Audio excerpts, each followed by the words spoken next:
All right. So hello, everyone.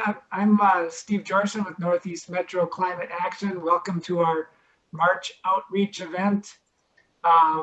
Northeast Metro Climate Action is a volunteer-run community organization with members in White Bear, Vadnais Heights, North Oaks, North St. Paul, and Shoreview. Our mission is to raise awareness about the climate crisis through events like this one, where we're hosting Patty O'Keefe from the Sierra Club, who will talk about Xcel Energy's 15-year plan. In our April event, which is coming up on April 14th, we will be hosting Don Shelby, the former WCCO anchorman, with his presentation, Climate Change, the Crisis of 1,000 Faces. And we've been doing events like this for a couple of years now, and for the last year on Zoom, of course. Hoping to be back in person, maybe by the fall, to have in-person outreach events would be great. Northeast Metro Climate Action also works with state and local governments to act on climate-friendly policies, and we help organize climate-friendly activities in our communities as well. So for tonight's event, everyone will be muted and until the end. If you have questions, which we would really appreciate, you can put those in the chat, and we may stop in the middle or end in the cover the questions at the end. We'll see how that goes. But go ahead and find your chat, and if you have questions, you can place questions in the chat. So tonight's guest speaker is Patty O'Keefe from the Sierra Club. She is a community organizer, and she works to build power and hold corporations and institutions accountable for climate justice. And we're going to be talking about Xcel Energy and their 15-year plan to generate electricity for their customers here in Minnesota. So with that, Patty, if you can. Thank you. I'm sorry if we got some audio feedback there. I am just trying to, so I have two computers here, so I can try and both be presenting and also be able to see the chat. I don't know how that's going to work, but really appreciate that Steve and Lincoln, that you'll be minding the chat as we go, and maybe bringing any questions that are really popping up to me as we go along. So thank you so much for having me here tonight. And thanks so much for the work that your group does. Just seems like one of the much more active groups working on climate advocacy in the metro area and in Minnesota. And it's just an issue that has been near and dear to my heart for a long time. I've been working in the climate movement, I guess, for the last 10 to maybe 11 years. First started with supporting fossil fuel divestment campaigns on college campuses and at the state level. And now at Sierra Club, I'm really focused on trying to move our energy system away from being steeped in fossil fuels and towards a more just and sustainable and clean future. So that's what I'm going to be talking about today is specifically Xcel Energy, our largest energy utility in Minnesota, and kind of their role in that transition. So I am going to start sharing my screen. Oh, and I'll just say that if you do have questions that come up throughout, feel free to put them in the chat. Steve and Lincoln will be looking at the chat. We're also, I think, going to have some time at the end to answer questions. So if I don't get to it during the presentation, we'll definitely get to it afterwards. All right, so I'm going to go and share my screen.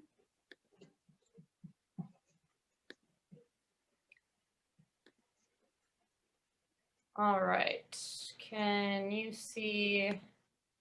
this Looks bit. good. Great. Try to get these other things out. Okay. All right.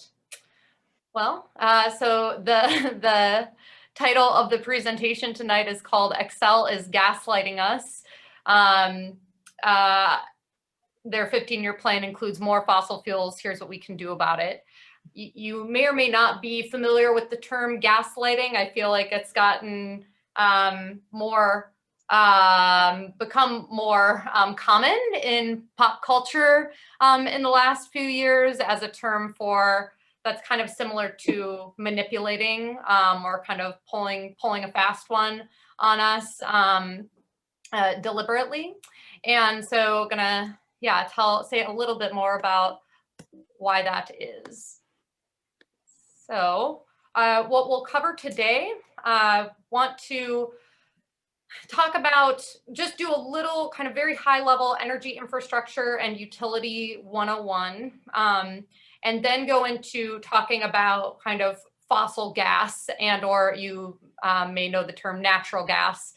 We call it fossil gas because it's a fossil fuel, and say a little bit more about the impact that gas has on the environment and communities and our climate. Then we'll go into Xcel's 15-year energy plan and talk about what's in it and what needs to change. And then we'll say a little bit on what Sierra Club's alternative plan is.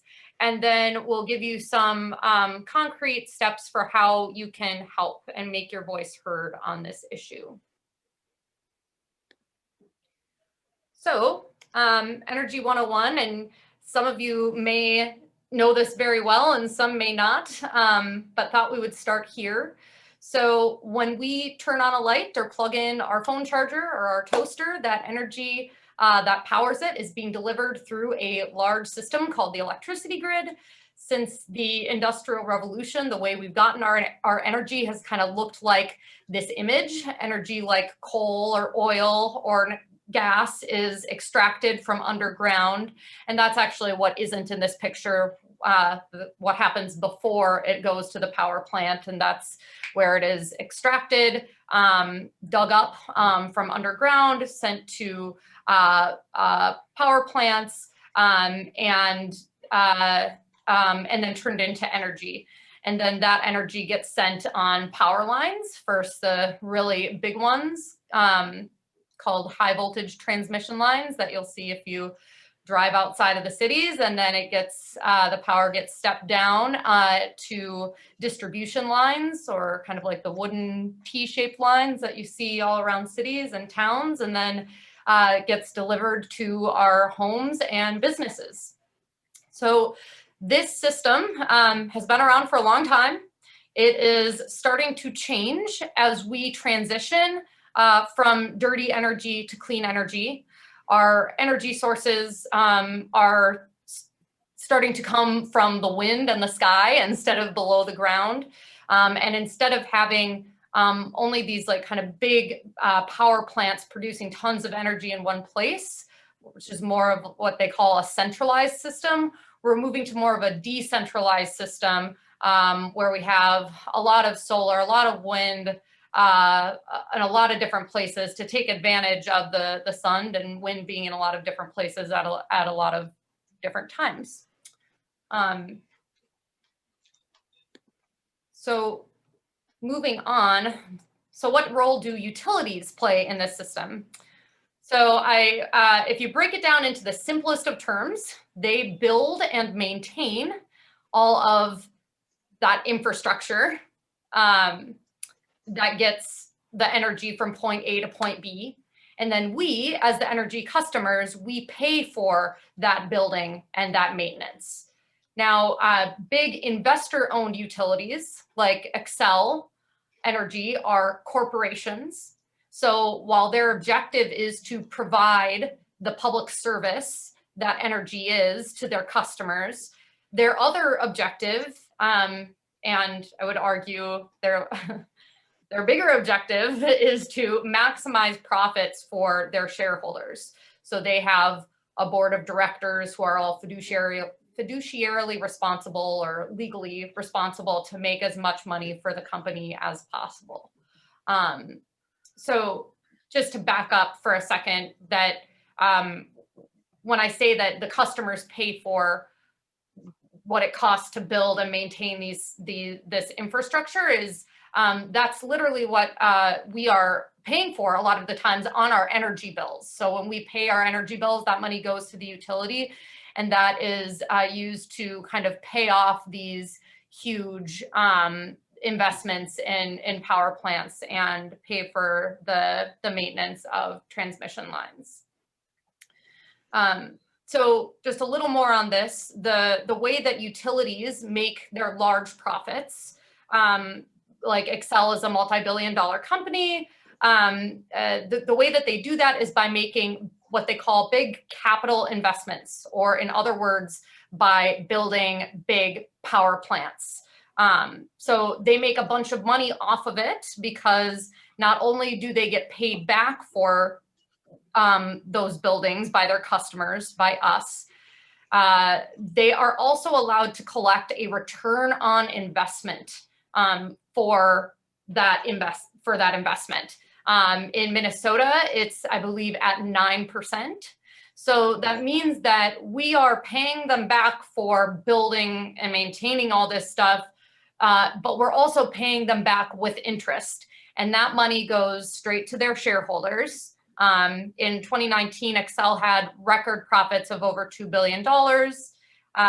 This is all the while, many poor people and people of color and vulnerable communities get, their services disconnected every year.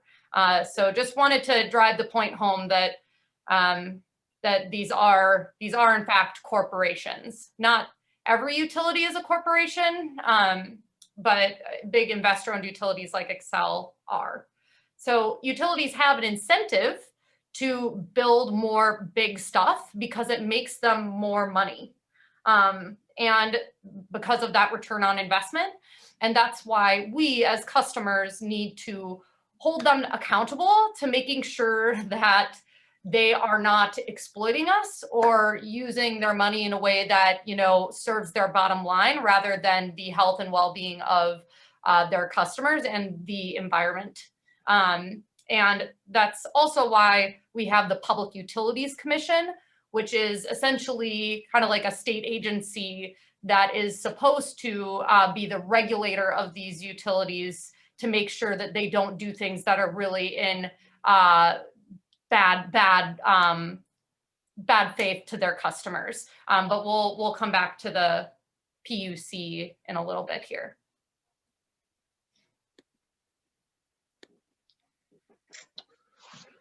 So moving on, just a quick snapshot of where we get our energy from in Minnesota right now. And this is in Xcel's territory, or for Xcel customers. So just under a third comes from nuclear energy. A little under a quarter comes from coal. Little under a quarter comes from natural gas or fossil gas. And then we have a little under, around 20% comes from wind, and then much smaller amounts come from solar. And then other renewables are in there is like hydroelectric energy. Also included in that definition is garbage burning. Xcel has 3 garbage burning facilities, which the Sierra Club is working hard to try and push for garbage burning not to be considered renewable energy. And there's a whole lot of like racial justice implications with that too. Anyways, this is a snapshot of where we get our electricity, and this is has to change, right? In order for us to have a habitable place to live on this planet, we can't be continuing to get a large chunk of our energy from fossil fuels. So Xcel has committed to get 100% carbon free by 2050, which means a mix of carbon-free to them means a mix of renewables and nuclear energy. And even though that goal isn't what the science tells us we need, the science tells us that we need to get to 100% clean energy by like 2030, between 2030 and 2040, like right away. Even given that, it's still one of the biggest commitments that a big corporate utility has made thus far around decarbonization. However, the problem is that they are proposing to build a massive fossil gas plant that will prevent them from getting to that 100% goal, which leads me into the next part of our conversation, which is about fossil gas. So fossil gas, or, if I think most people are familiar with the industry term natural gas, is a flammable fossil fuel that occurs naturally underground.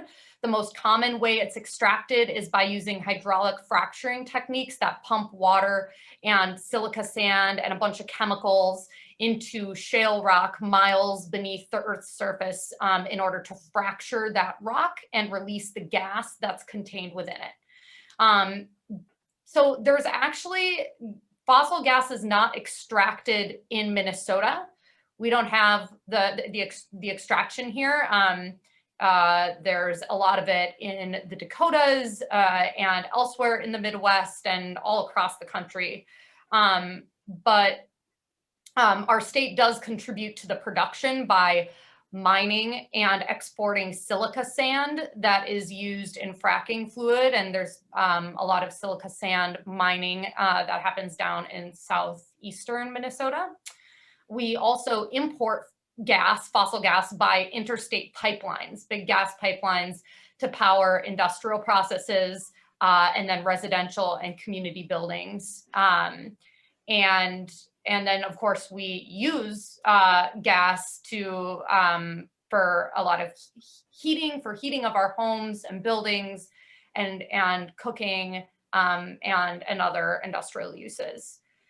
So though it's been touted by the industry as being natural for decades or as being a bridge fuel, which unfortunately has been very successful messaging, because even in Minnesota, a majority of Minnesotans believe that that gas is much cleaner than other fuels and is a bridge fuel.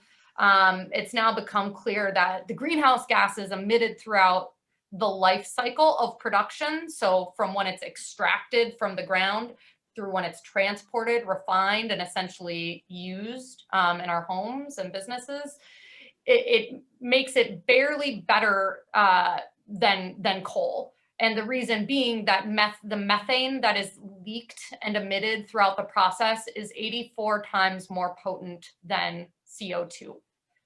And it's also been shown to have really, really negative impacts on the communities in which it's extracted.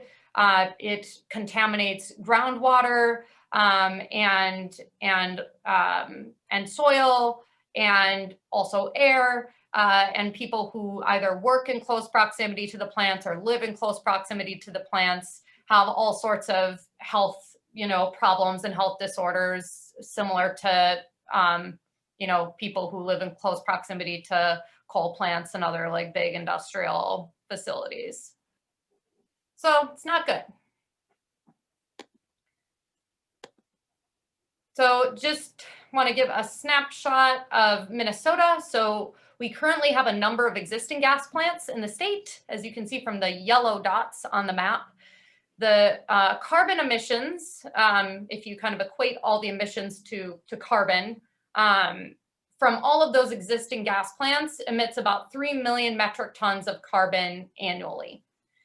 And the red dots are new gas plant proposals across the state. So one down near Rochester, one up in Duluth, or technically in Superior, Wisconsin, but would be servicing Duluth. And then this one in the middle of the state in Becker, Minnesota, which is right outside of St. Cloud, where their current, where Xcel's coal plants are currently sited.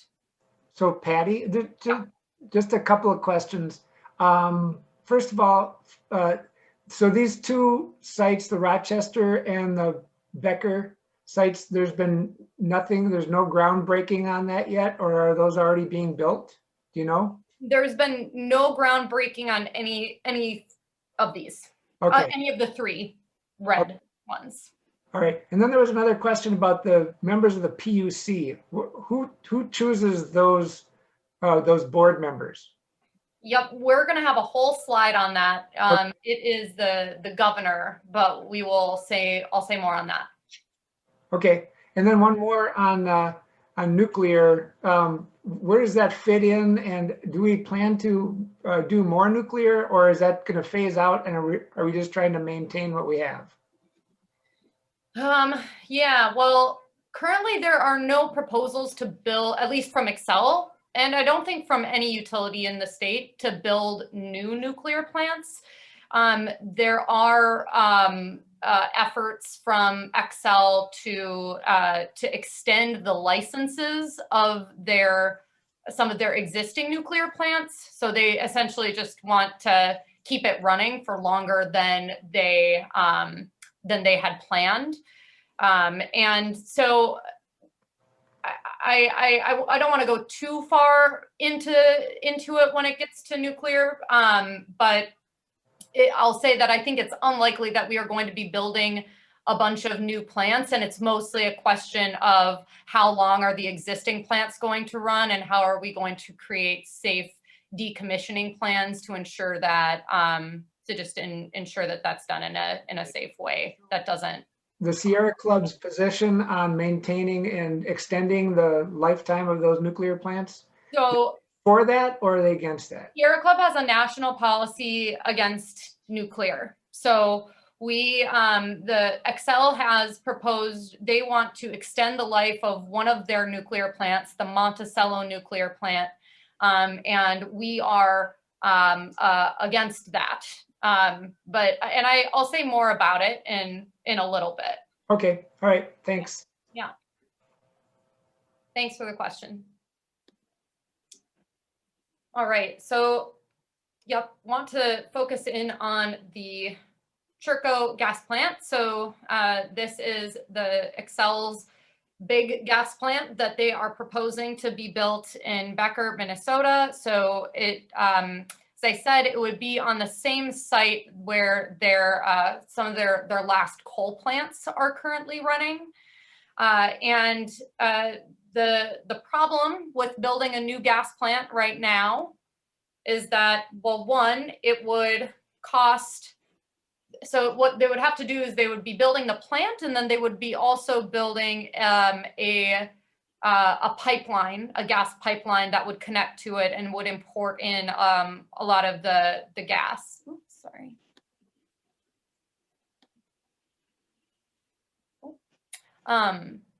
And so it would cost customers, the plant and the pipeline would cost customers approximately $1 billion, which is a lot of money. And it's especially a lot of money to be spending on something other than clean energy right now at this point in time. And then it also would emit, again, through the whole life cycle, from the extraction to the transportation to the refining and use.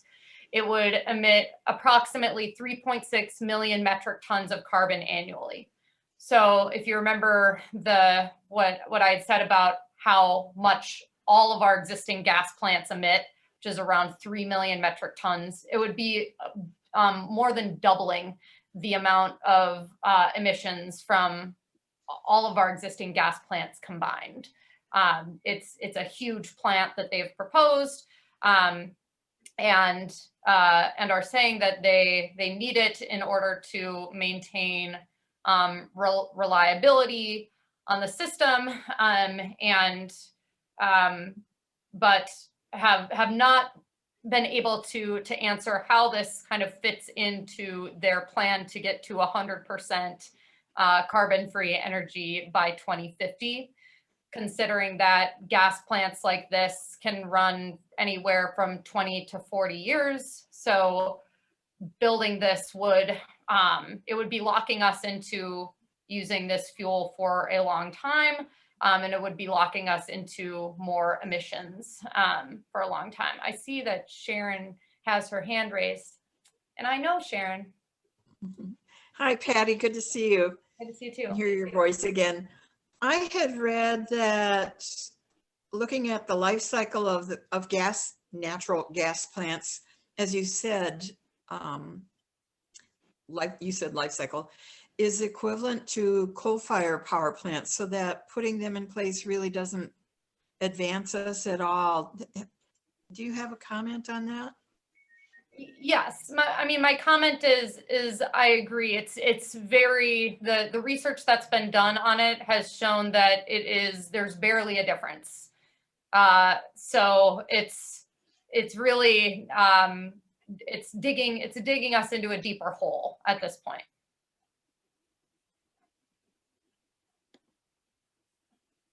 So want to move on to Xcel's integrated resource plan. And kind of talk about how the fight against their gas plant plays into their plan. So I've said down here, also known as Xcel's 15-year climate and energy plan, because integrated resource plan just sounds so technical, and it is so technical and sounds so boring. Really what it means is this is their 15-year, their long-term climate and energy plan. So every 2 to 3 years, Xcel has to submit a long-range plan like this to their regulators, the Public Utilities Commission, forecasting where their energy is going to be coming from and how much it's going to cost customers. And this year's Integrated Resource Plan, or IRP, is being referred to as the Super Bowl of IRPs, because it's going to have huge impacts for the future of our energy system and by extension, our climate and the world. And the reason for that being, in the next 10 years, we have to drastically decarbonize across all sectors of our economy, across our electricity sector, transportation, agriculture, you name it, all the sectors. It's also Xcel, since they are a utility that's making bigger commitments than other utilities in the country, they are kind of setting the tone for investor-owned utilities across the country. They're setting the bar. So it's really important that this plan is a really, really good plan, because it's going to be one that it's going to be modeled after by a lot of other utilities across the country. And then another reason why it's a big deal is because by 2035, over 70% of our plant infrastructure in the state is going to be up for retirement. So that's like our nuclear plants, our existing gas plants. It's going to be aging out. It's going to get to the point where it can't be running anymore. So we are going to need to know, what are we going to replace that with? And we are starting that planning now, since this is a 15-year plan. We're starting that planning in this plan. So this is being looked to as a really important one. And really the question is, which way are we going to go? It's kind of, we're at this crossroads. Are we going to double down and continue investing in more fossil fuels, or are we going to move to a more sustainable and modernized and just energy system? So there is some good in Xcel's plan, and I want to name that. The fact that they have an ambitious goal, just a 100% goal, is good. It's something, though their plan for the gas plant makes this impossible. They are adding in more renewables, more wind and solar, and more energy efficiency, and some more electrification, programs and planning for transportation. So I just wanted to say that, you know, it's not all bad. There are some good things in there, but the good is really overshadowed by the bad parts of the plan, which I'm just going to summarize now. So the first is the gas plant. We just talked about that. It's the Sierra Club and some other organizations have done analysis that have shown that if we built clean energy instead of the gas plant, customers would save between $200 to $300 million. So, and also, you know, we're paying for it. We're paying to build this gas plant. We're paying it off on our energy bills, and we're paying it back with interest. And that money is going to a large corporation. There's barely any community solar. So this, I'm sorry, I didn't update this, and I should have, but this is actually, this is not fully right. Xcel wants to build about 1,000 megawatts of community. They want to add about 1,000 megawatts of community and rooftop solar by 2035. So just don't pay attention to these numbers. And that's about the amount of building a power plant. Sierra Club analysis has shown, and some other solar energy and energy organizations in Minnesota have shown that it actually would be possible to do about 4 times as much. Xcel really shows their forecast for demand for community solar plateauing when it's only been on like a steep incline since Xcel was mandated to start their community solar program by the legislature in 2013. They don't want to add more community solar because it cuts into their profits. Because when you have community solar, there's sometimes a third party or a different business that either owns the development or is building the development, and that is less money for Xcel. So they are really trying to kind of cut the amount of community and rooftop solar in the plan, which doesn't make sense because we can't be saying no to any type of like clean energy. We need to be saying yes to all types, all of it. So we are upset to see that. And then there is just a lot of environmental racism that's not being addressed in the plan. I think in this the last year, we have really had a reckoning as a society about how racism is really baked into many of our systems and all the different facets of our society, and our energy system is not separate from that. And that is very clear, and just that the people who are burdened most from pollution from our energy system are low income and are people of color. People of color are they spend more money proportionally of their incomes on energy than white people do, and have much less representation in terms of and clean energy or just generally energy jobs. So, and we want Xcel to address that and start fixing that and being a model for how to fix that. But instead, they're doubling down on pollution, like the gas plant and the garbage burner in North Minneapolis that they're invested in. Their workforce is, also their nuclear plants, which also do have a racial history and context too, especially the Prairie Island nuclear plant that they own that is right adjacent to the Prairie Island Indian community, who are currently seeking new lands because of their concern about the proximity to the nuclear plant and this large dam that's right by their land.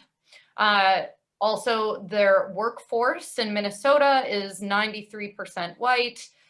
The energy efficiency and clean energy programs that they do have disproportionately serve their white customers, and they haven't invested in building out a robust community engagement and kind of culturally competent community engagement program to make sure they're reaching their customers who are more impacted. So anyways, there's a number of different things that we've identified that we're asking Xcel to acknowledge and to make some changes on. Can we sneak in a few more questions here, Patty? Yes. So the question from Kelsey rather, are there non-investor owned utilities that we can point to as better examples for utilities, like co-ops and so forth? Or I always think the Great River Energy, that's an investor owned utility, right? Yes.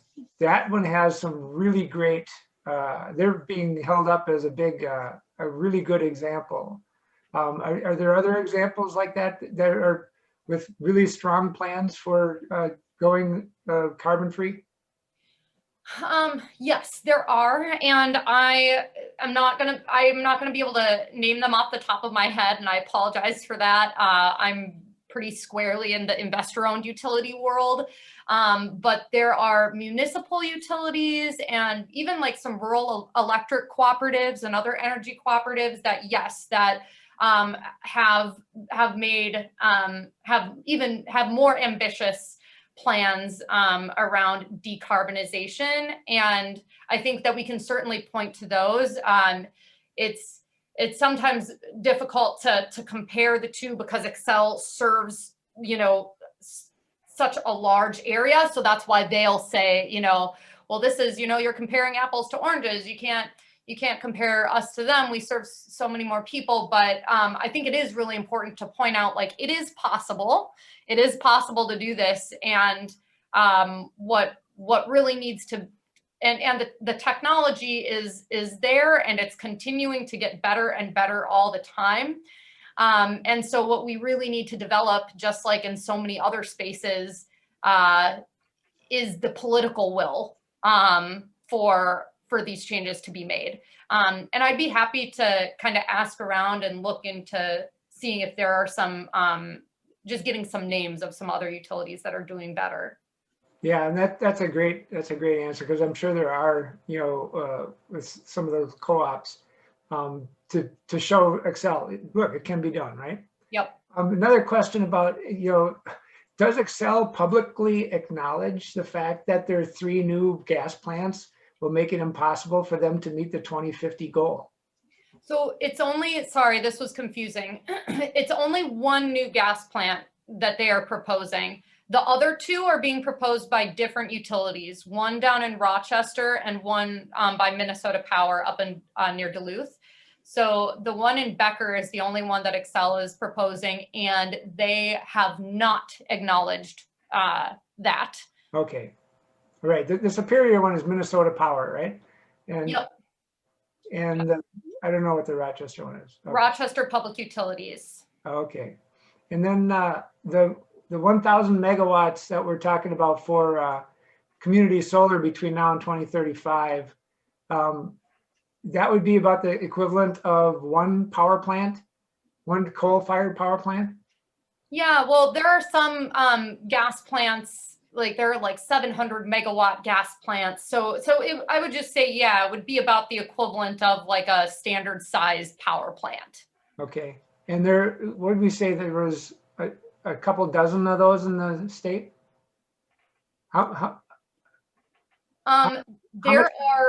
There are already lots of community solar gardens in the state, and they are growing all the time. And the reason for that is because Xcel in 2013, I believe, was mandated by the legislature to start a community solar garden program. And so they approve community solar garden projects and interconnect those projects to the grid. They have since the program has been approved, they have been at the legislature almost every single year trying to curtail it or to even kill it. So they really, really don't like community solar, but Minnesota has the fastest growing community solar market in the whole country. And that's because of this community solar garden program. And there's just a lot of solar developers here that want to make it happen. And so it's only going to be growing from this point. Right. And anything to the contrary is just, it's honestly, it's a fabrication of the forecasting. All right, thanks. Yeah. So I think I am kind of getting past my time. So I'm just going to make this last part fairly quick. And I can also share these slides with you all and send you more resources. So I'll just say that. Well, I'll be doing this quickly. Why don't you take 10 more minutes and then, because we've already covered some of the questions that we would cover at the end. So okay, sounds good. So the Sierra Club has come up with our analysts at the national organization have come up with an alternative plan that we've called the Clean Energy for All plan. And our plan, so we use the exact same modeling software as Xcel did for their plan. And found we're able to get to a pretty different plan than they had. So our plan would not build the gas plant, and that would save customers between $200 to $300 million alone. We would not relicense the nuclear plant in Monticello. We would do about 4 times the amount of community and rooftop solar than Xcel has planned. And we would double the amount of wind that Xcel has planned. And then we would have their coal plants shutting down at around by the same time that they have them all shutting down, which is by 2030. And overall, our entire, if we did our Sierra Club plan instead of Xcel's plan, it would save ratepayers or energy customers approximately $2.2 billion and cut a lot more carbon.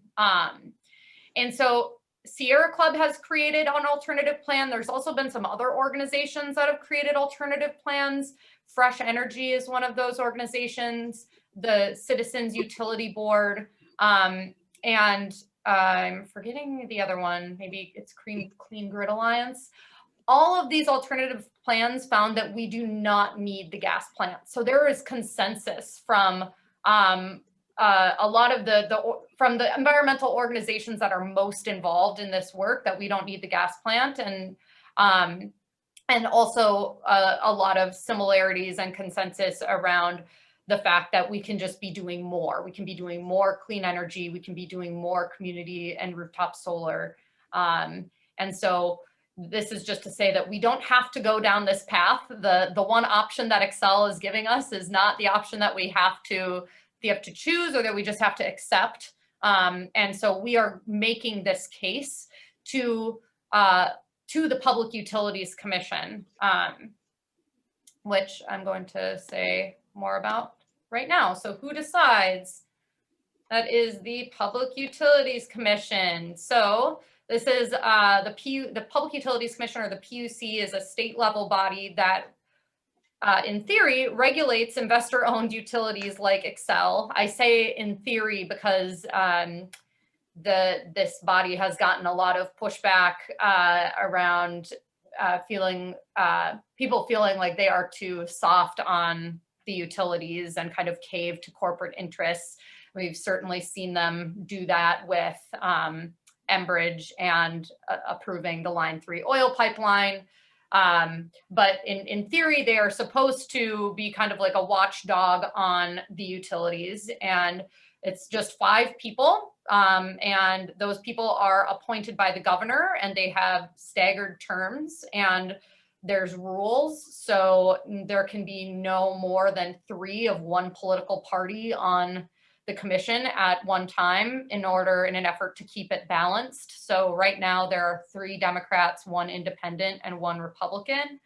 And so these 5 people they hold so much power and make huge decisions about what sort of energy we have in Minnesota. Like, it's kind of crazy, and they should not, it shouldn't, it is my opinion that it shouldn't be this way, that the fate of our of our energy infrastructure and our climate should be up to just 5 people. But they are technically supposed to really listen to the public and to weigh what the public wants when they are making decisions around energy. And so that's why it's important that we demonstrate to these 5 people that there are a lot of Minnesotans and a lot of Xcel customers that don't want more fossil fuels built in Minnesota during a climate crisis, and that instead want us to move to a cleaner and more just and sustainable energy system. We really need them to see that that's what Minnesotans want, so that that can give them more of a push and political cover to be able to stand up to Xcel and stand up to the utilities and force them to do what's actually in the best interest of people. So what can you do?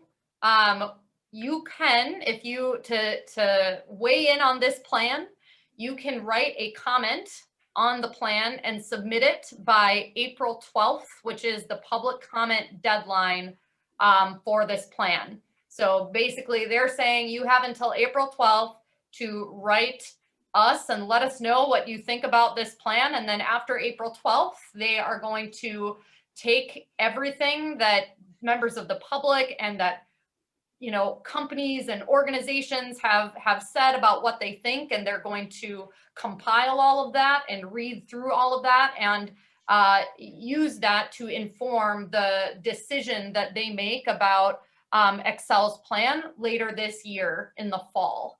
So in the fall, they are going to all decide, you know, what do we approve Xcel's plan? Do we reject it?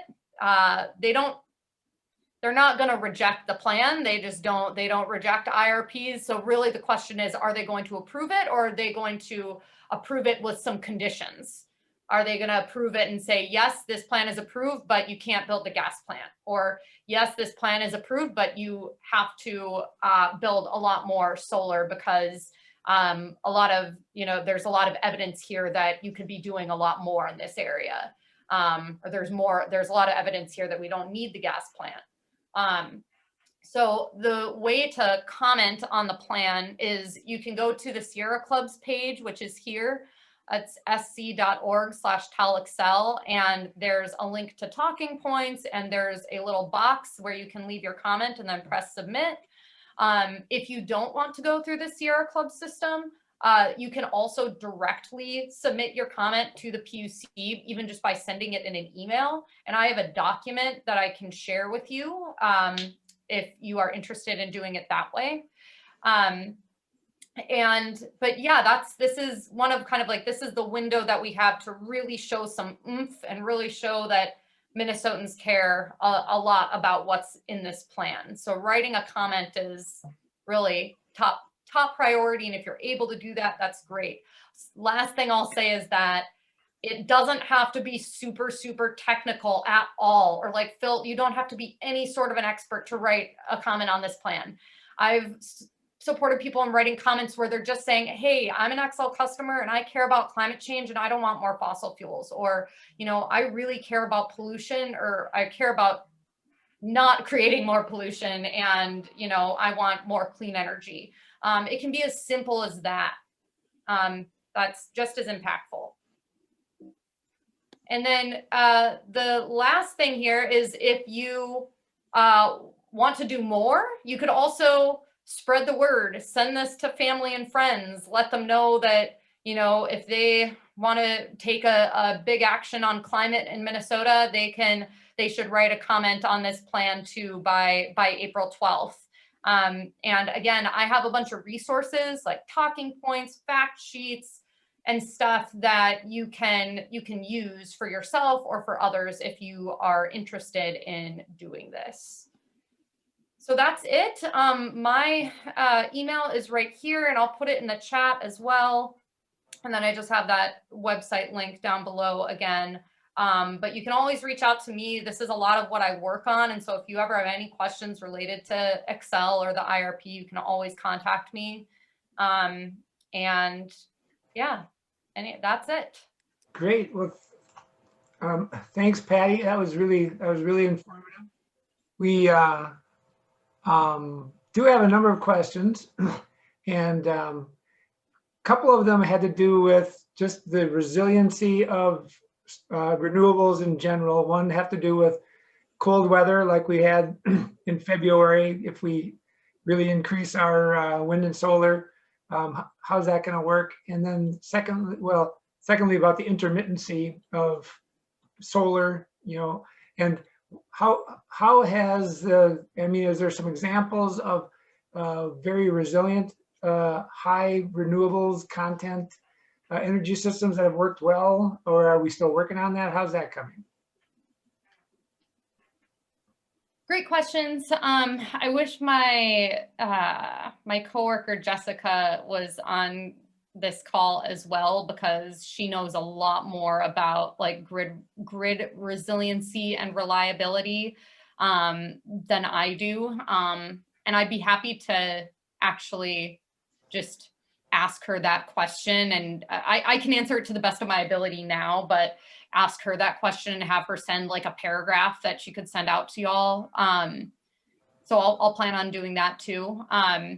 It's my understanding that the way that we need to go in terms of moving to a more resilient grid is investing not only in clean energy, but also in sophisticated battery storage, as well as really increasing the amount of renewables that we have on the system. And also moving to a more decentralized system is also a really important piece of that puzzle, because the more that we have local energy that is connected, kind of is where we have energy that is produced close to where it's used, and doesn't have to travel a super long ways to be transmitted, the more resilient a system is. And so that's why Sierra Club is really starting to not just push for clean energy over fossil fuels anymore. We're doing that, but we're also wanting to make sure that our grid becomes more distributed, because we see that as a more resilient grid. And it doesn't happen overnight, and it's going to be part of the, just the fact that we really need to rebuild the built infrastructure of our energy system and of so many of our systems, over the next couple decades.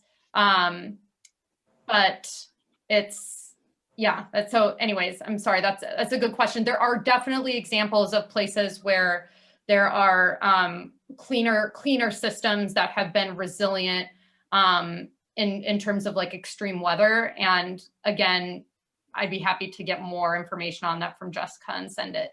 Right, and what I've read, I've read a lot of decarbonization scenarios that 75 to 80% clean energy we could do right now, and with to get to 80, just 20% backup, and within the time that we get to that 80%, there's very likely going to be solutions for that last 20%. Right, like the more that we develop technology, and the problem is that right now the kind of reliability piece is being used by utilities as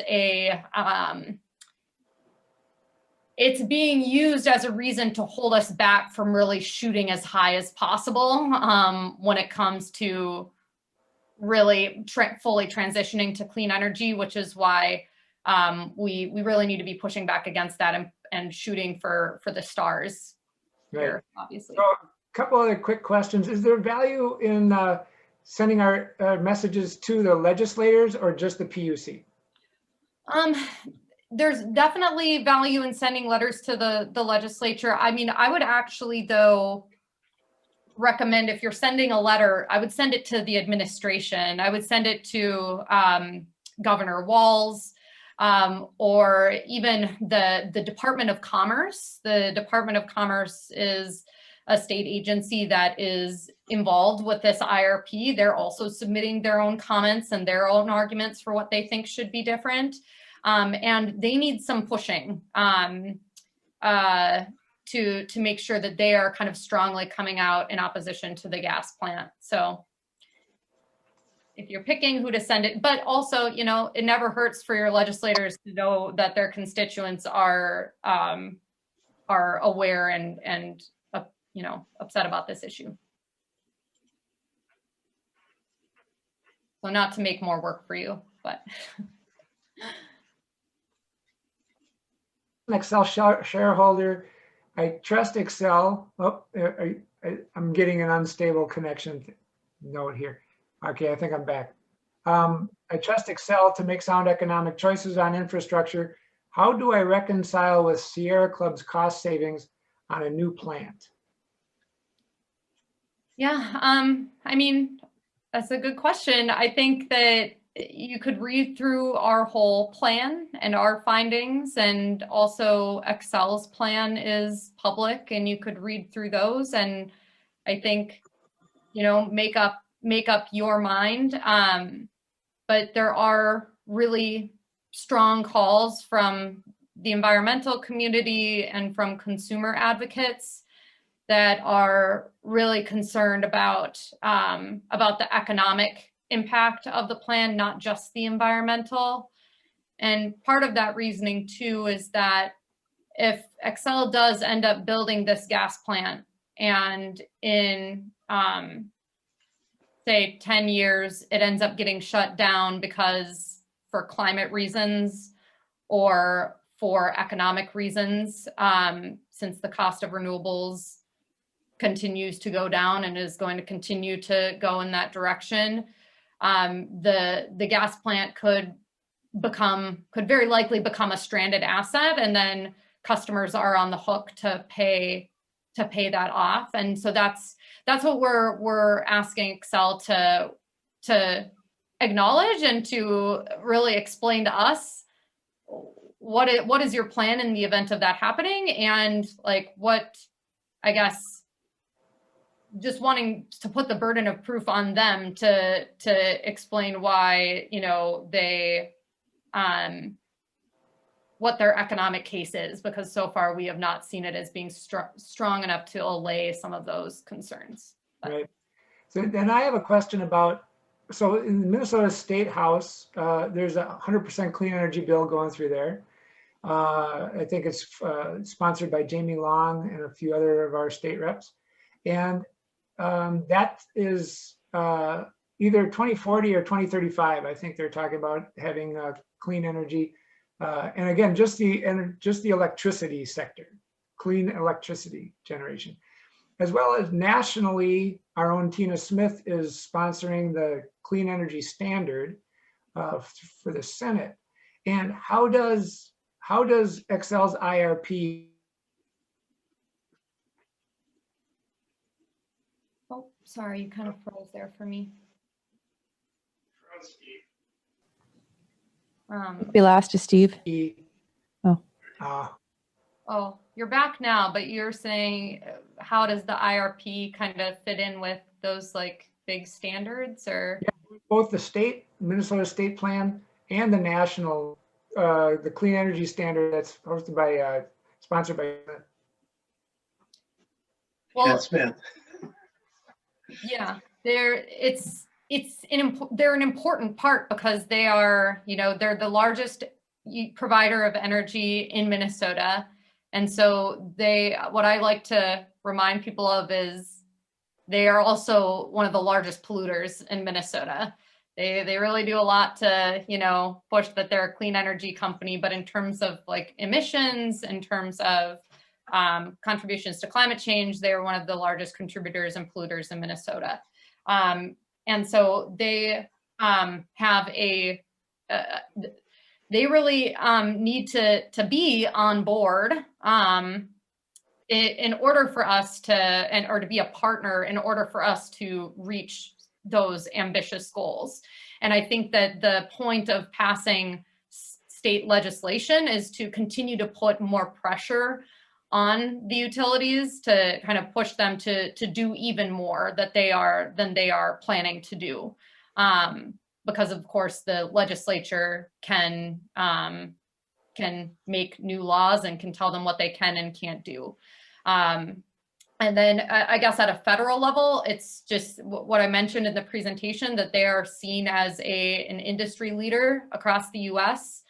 And so the more that they can be pushed to make their commitments even more ambitious and to go the clean energy route instead of committing to more fossil fuels, the more that'll have a ripple effect throughout the industry. All right, one last question. I see we're 1 minute after the hour, so we'll keep it to one more. And that has to do with, along the lines of these state and national plans. What does Sierra Club have an idea or any thoughts on what if the government took over complete control of the utilities?